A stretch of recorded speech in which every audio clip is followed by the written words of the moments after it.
In this video, I share with you Tainted Grail Kings of Ruin by Awaken Realms. But before we get into today's video, I just want to share with you what the GGGGs are for this month.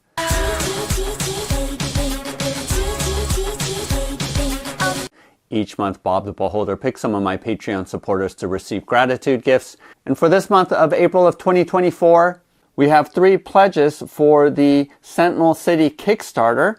We have 3 boxes of Hextech Terrain, 5 pledges for the Dark Ages Medieval Buildings Kickstarter, which I have printed out and will be painting up soon. And then finally $100 to go towards a crowdfunding campaign, which my Patreon supporters are currently voting upon. Go ahead and use the link below to go to my Patreon page to find out how you can get in on being chosen by Bob to receive one of these gratitude gifts. So I wasn't a backer of the original Tainted Grail, but one of my friends told me that I definitely should get in on the Kings of Ruin, which is the second iteration of Tainted Grail. This is a standalone game and you don't need the first version in order to play this game. And my friend told me pretty much all of the issues or problems with that first game was fixed with Kings of Ruin. So I did jump in on the late pledge and did receive my copy a couple of weeks ago, but only had a chance to bust it out and play it more recently.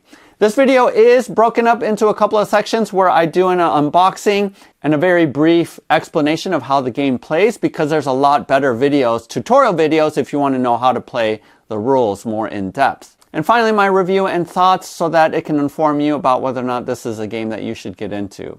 Right off the bat, I will tell you it's sort of a combination of Seventh Continent as well as a weird, mysterious setting like Oathsworn, but there are some key differences and I'll touch on that later on in the video. But let's go ahead and start off with the unboxing.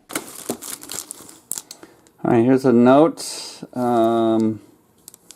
Looks like it's some flavor text, maps. Oh, so you get 4 maps, so maybe each time you play through, you might mark it up, is my guess. And to be honest, I can't remember what pledge level. I think it was just the base pledge. I don't think I got anything deluxe. Here's a quick note, mostly thanking us backers. 2,500 cards, 700,000 words of story. So definitely a narrative campaign. Oh, this is heavy.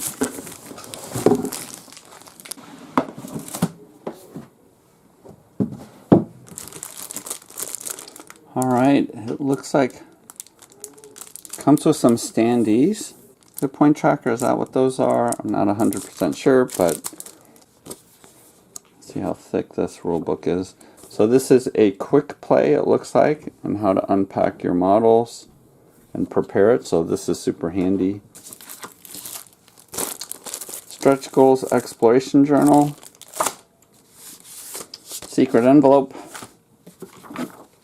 Status sheet. Save sheet. Alright, what's this book? This looks like a journal where you can keep notes. That's cool. Progress sheets. Character sheets. And there's a lot. This looks like a lot of overhead. When I see this many sheets, I wonder if a app would be helpful for keeping track of all this stuff. Wow, I mean that's a lot. The exploration journal. This is a nice touch to protect the spiral bound, because I have had games where this gets crushed. Look how thick this is. I love it. I love awesome narration. I wonder what percentage of this that you will see going through one playthrough. So I did not get the expanded miniature pack, I don't think. I'll have to check out my pledge level and see what I got, but I'm pretty sure I just got the base pledge. Details on these look pretty good.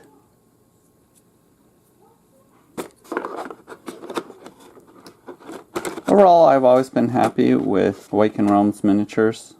Oh, look at this. This is super cool. There's hidden messages inside of the narration book. All the pieces.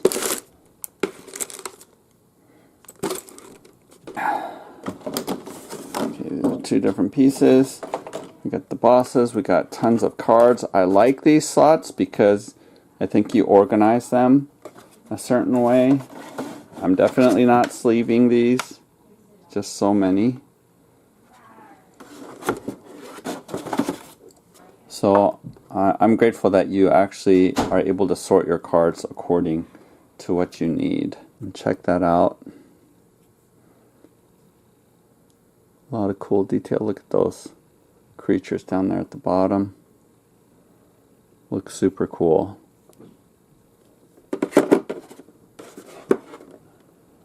So these are the three kings that I think you can encounter. These are some of the map cards. My piece item deck, diplomacy deck. So yes, a lot of cards. Alright, one of the things that you're going to have to do once you unbox is to put all the cards together. And I'm surprised that there really is no guide provided for how you put this box together.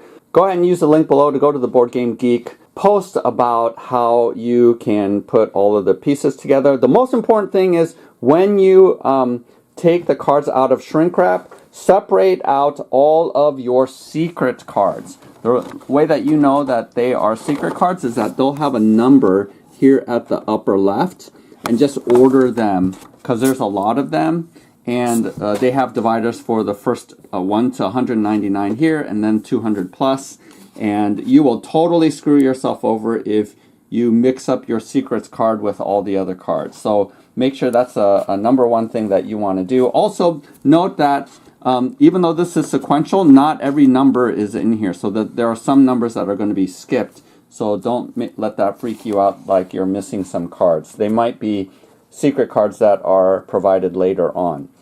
This is, again, you can sort of choose how you want to order them, but this is how I did it. And also, I'm the type of person who puts the card divider in the front of the cards. I know a lot of people want to do it in the back of the cards, but whatever way that you want. I stuck my random events here. I put my event deck here. My encounter colors here. And one note about encounters, like I mentioned in the gameplay video, you might want to separate them out based off of the number of flags up here. That's the difficulty level, because you're going to be pulling out cards based off of the difficulty level to create your encounter deck. I have my status cards back here, and then all of the advancement cards for the players over here, and then removed cards from the game is back here. For the location deck, I have all of the locations here. I have the Kings of Ruin deck back here and then removed. And then here I flipped this separated card holder around so that I can look at it this way since I'm keeping everything in the box while I'm playing the game. I put all of my secret smaller cards here. I reordered them because for whatever reason they had it in reverse order where it was 50 in the front counting down, but I'd rather just look at the card and not spoil it from the back of the card. So I just reordered it 1 to whatever it was, 50 or 60 cards. Same thing too with the event deck. For some reason they ordered it in reverse and I just reversed the order just so that the draw was from the back of the deck. All my secret cards there. And then I have these dividers that I'm not using at the moment. I'm guessing that secret cards, as they come out, I'll be using those. I stuck all of my equipment card down here in this corner. And then these slots are for your character diplomacy and for the combat cards. So you're going to have 4 because you have 4 players. And then you just stick them in here. And then this holder, I stuck all my cubes in here, kept the stands in here. All of the upgrade cards are here. Punch outs. I have this HP tracker along with all of the standees in here. I have these plastic tokens all in here. I have the red viewfinder in here, and obviously all the miniatures that are in there as well. So all of these pieces fit well back into the box, and that is pretty much it. Alright, I'm going to do a quick run through of how the game plays. There's a ton of other videos that shows you more detailed how to play tutorials. The one I really liked was this one, although it is super long, so I watched it at 1.5 speed. That'll walk through the first scenario and give you a lot of the rules. But I want to just give you a sense of how the game plays so that you can decide whether or not you want to check out this game for yourself.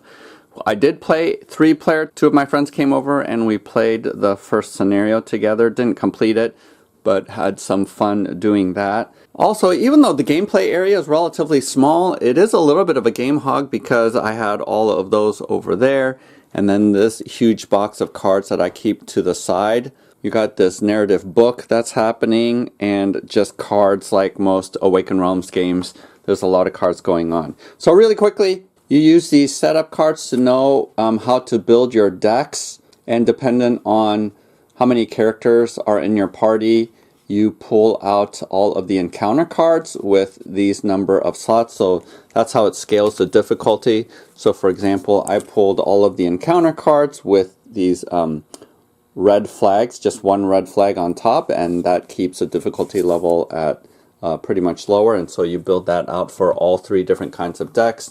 You pull out all these other cards, you create your combat and diplomacy decks, and you build out all of your character cards. And you start out with putting a cube on all of these chevrons, and then you max out your health, you have your energy, and you have your terror. Here you keep track of your food, your wealth, your experience, and your magic. I have no magic at this moment. And then each character has some special abilities as well as liabilities here. They have some handy cheat sheets right here where it shows you what happens in terms of the order of each day. And then here are the different actions, which is super helpful and handy. So energy is sort of how you spend resources in order to do actions throughout the day. Health, I think, is self-explanatory, and then you don't want to have too much terror happening to where you start going insane up here. So for example, here on the card, it says to explore, it takes 0 actions. To travel, it takes 1 action. So let's say my character Osbert wants to travel up into here, into the weirdness, which, by the way, you sort of don't want to do, because if you look at this card, it says each party member gains a terror by going into this spot, and that immediately happens because of the lightning bolt. So if I want to avoid that, we can all decide as a party to set up a weird stone here in these corners in order to flip all the cards that it's touching over onto the non-foggy side, non-weird side. And typically there's less hazards when you do that. There's a couple of ways to do that. If each of us spends a magic and either a food, I think, or a wealth, and all 3 of our characters did that, then we could stick a waystone on here. The more painful way to do it, if you don't have any magic, like we didn't have any, is to offer a blood price where each character pays 3 health, and we each gain 2. And we had to do that option just because we didn't have any magic. There are difficulty levels, so there is story mode, and accidentally we thought we were using this because we're in the narrative campaign, but this is actually just easy mode. So next time we play, I don't think we're going to play with these rules and just go with what is on the cards. There is a hard mode here on this side, so you can pick what difficulty level you want to have. I think we're going to go through it in sort of normal mode. So we paid the blood price, stuck this on, flipped this card over. Now it makes it so that when I travel in there and spend my 1 energy in order to do that, I do immediately have to play this lightning bolt, which is if you don't have the hints part 2 status, explore this location. And this is your status sheet, and you just check whether or not you have those things marked off. And as you go throughout the narrative book, it will tell you to check off various parts of the status sheet, and that will determine what options you're going to have in your narrative book. So a lot of this game does play like Seventh Continent, where you are exploring and checking out different parts of the map. So for example here, once you land on this location, you do uncover, as you see here, 104. So we go ahead and stick 104 over here, and because there's no waystone connecting, it starts on the weird side. And then over here on this side is 103, which normally would spawn like this on the weird side, but because we have this waystone, we would flip it over and it spawns this way. So that's how the map sort of builds itself out. You are able to explore for no energy cost in any of the spaces, and that just makes you go to the book where you look where you are and you start reading the narratives, and it tells you if you have these statuses or whatnot, you go to various parts of the book. Battle is super unique. So let's say one of the events tells you to draw from one of the three colors, green, purple, and blue. And when you flip it over here, in this case, you are having combat. And it's super unique where each player draws 3 cards at the beginning of combat, and you take a look at your cards. And what you're trying to do is match up with the symbols over here so that your card gains you some benefit by touching these various parts. Now, unfortunately, my character is terrible at fighting. So as you see, I only have 1 cube on courage. And if you look at the symbol, that's how you keep track. So these are the requirements to gain the benefits. Is I would need 1 aggression in order to be able to draw another card. But because I have 0 aggression, I actually don't gain the benefit of this. But I could spend a magic, and that's what the blue is. To gain the benefit of that, you just have to spend a magic cube in order to gain that. I don't have any magic, so that's inaccessible to me. And then here, if there had been something down here, I would multiply that in order to receive this. So you don't need to have any ability in order to do this, but 0 times whatever is here is 0. So this actually doesn't enable you to gain any benefit from there. But let's say after I had played this card, I can choose to play another card. So here, my second card, go back here. So after I put down this card, you've gained at least 1 bonus, which I didn't gain any bonus. Then that's how much damage goes into here. So since there's 3 of us, if I had gained one of these bonuses, then I would have wounded the rat 1 over here. But I didn't, so I don't gain that benefit. But I am able to play another card. So let's go ahead and put down Gather Strength. Because I do have 1 courage, in order to play a second card, you have to have this lightning bolt here. And so that's why I'm able to play this card, is because I can stick down another card after my first because of that lightning bolt. Now, I don't gain any necessary benefit other than being able to play this card. And again, even down here, there's no benefit because there's nothing in here. But once I put this down, I may discard 1 card in order to gain another. So I might want to discard. So you keep going that way. You know, other players, then they start putting down their cards, and it enables them to slowly wound this guy. And then once we're all done with our turns, what we do is we look at how many wounds it has. So here, the large weird rat has 2 wounds, and it hits us for 2 wounds for our party. And if we're fighting together as a party rather than as an individual, we can decide how to distribute any of the wounds that's on the card. So Gerdwin here would choose maybe to take all 2, or she could take 1 or none.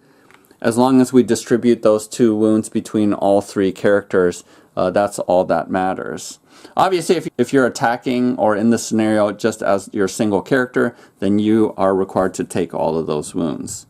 You are able to leave, but there is an opportunity attack if you flee. But finally, once you kill this weird rat, you do get 1 food for killing it, which doesn't seem worth it if you're spending a lot of resources trying to kill that. So the loot isn't super high. And how we read this is that only the entire party gets 1 food. Not every fighter who is fighting gets a food. Tell me in the comment section if that's the wrong interpretation.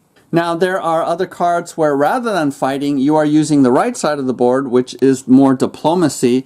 And in this case, what you're trying to do is you put the cube right on the S, and you're trying to get it up to the green. And also up here, how it says 2, we use this die, set it to 2, and you're slowly trying to get it to 0. Once it hits 0, then the diplomacy scenario is over. And diplomacy cards are different in that when you still have to match the sides here. Let's say Gerdwin, who's not good at diplomacy, she doesn't have any empathy. So here she wouldn't gain the benefit of that. In fact, the only diplomacy skill she has is caution, which is 1. So here you see the caution trait doesn't line up at all to any ability over here, so she wouldn't get any of these benefits. Let's say that she did gain that benefit. So if you look at the symbol, you just go over here, and what happens is it increases your empathy and your spirituality by 1.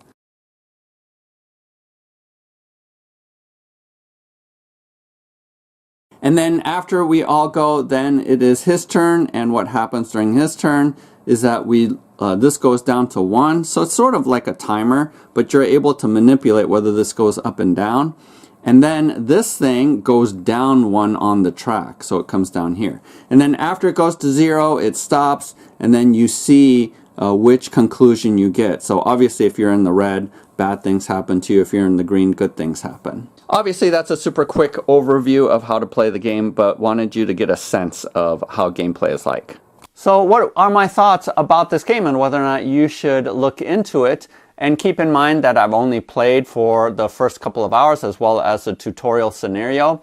But I do think that this is a game that I'm going to continue to play. And as I mentioned at the beginning of the video, I feel like it might be a little bit of a combination of Oathsworn and of Seventh Continent. Now, I will tell you that I really didn't like Seventh Continent. I know a lot of people do like that game where you are sort of map building and having this cross-map adventure. The reason why I didn't like Seventh Continent was I felt like I never got a handle on what the engine was, and there was a number of places where I sort of got stuck and didn't quite know what I was supposed to do to move the story along. So I felt like that game could have benefited from a little bit more railroad of knowing which direction you should go or what you should do whenever you got stuck. I did play that game twice and again never got to where we were supposed to before we died. So there was a certain element of me being impatient and not working hard at trying to figure out what the engine was in order to succeed on the map. There is some map building that is happening, but this is much more linear in the sense that your choices are more limited, and you have this narration book that does guide you and give you hints on what you should be doing next. So in that sense, the exploration here is much more to my liking than it was with Seventh Continent, and you do have a number of choices, and especially it's intriguing in multiplayer like this whether or not we should split as a party and risk having bad things happen to just one of us, or whether we should stick around as a party. So that is a really intriguing dynamic. The card combat system as well as the diplomacy is really unique, where you're trying to match the symbols on the side of the cards. I've only seen that with Witcher Old World, where the cards are supposed to match up with the symbols in order to be able to play them and have some awesome combos. But I will say that really the heart of the game is the story. And again, that's one of the strengths of Awaken Realms, is a lot of their games have super intriguing stories. You sort of want to know what's going on. You're trying to figure out what's going on.